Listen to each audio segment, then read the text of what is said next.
this video, we will be talking about the 7 Years' War. The 7 Years' War started in 1756 and, like the name suggests, lasted 7 years until 1763.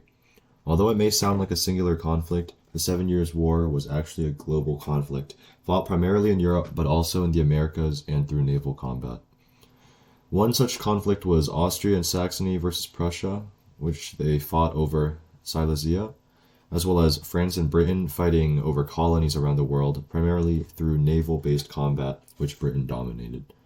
Given how expansive the wars across the world were, our video will primarily focus on the wars in the Americas and the consequences that followed.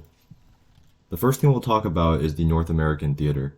This was the most known theater of the war between the British and the French, but also there were many Native American tribes involved, most notably the Iroquois, which favored France, but also many, or most actually, favored Britain. The war started in favor of the French, as it was primarily local militias fighting French soldiers.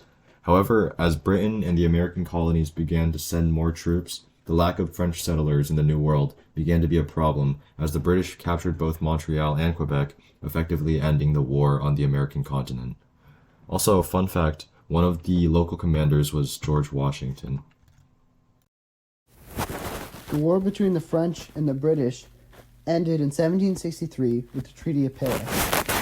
The treaty declared a universal Christian and perpetual peace, which ended up only lasting for 13 years before the American Revolution. Some interesting terms in the treaty were that both sides were given 6 weeks to return all prisoners without ransom. And there were a few minor agreements in the treaty that had many articles, but one that stuck out to us was the fact that the subjects of France still had the right to fish. And then a quote from the treaty: "It is agreed that for the future, the confines between the dominions of His Britannic Majesty and those of His Most Christian Majesty in that part of the world shall be fixed irrevocably by a line along the middle of the Mississippi." Well, in return, France was basically kicked out of North America. Once again, the part about the American colonies never stretching across the Mississippi was wrong, as after the American Revolution, the U.S. swiftly bought territory from France and ended up expanding all the way to the West Coast. Overall, this treaty was basically completely wrong and only was relevant for about 10 years. The European theater is a less known but also impactful part of this war. Austria wanted to take back Silesia, which it had previously lost.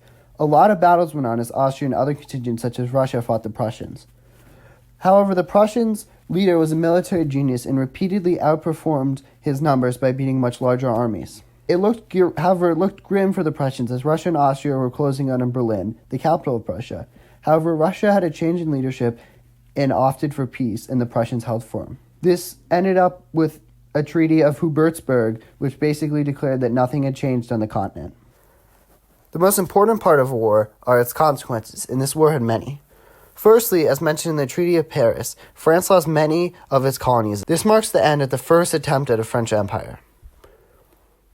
Despite Britain winning and solidifying itself as the dominant colonial and trade power, a position it would maintain for a long time, the war left Britain in a lot of debt, which to pay off, it taxed its colonies that it's protected.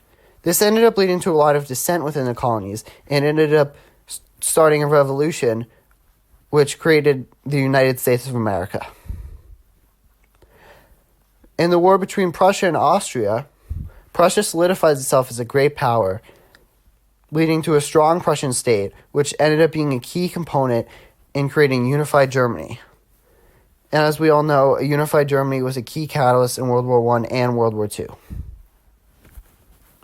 And I hope you liked learning about the 7 Years' War. It's a very important war to learn about, and it's not taught very often. Thank you for watching, and goodbye.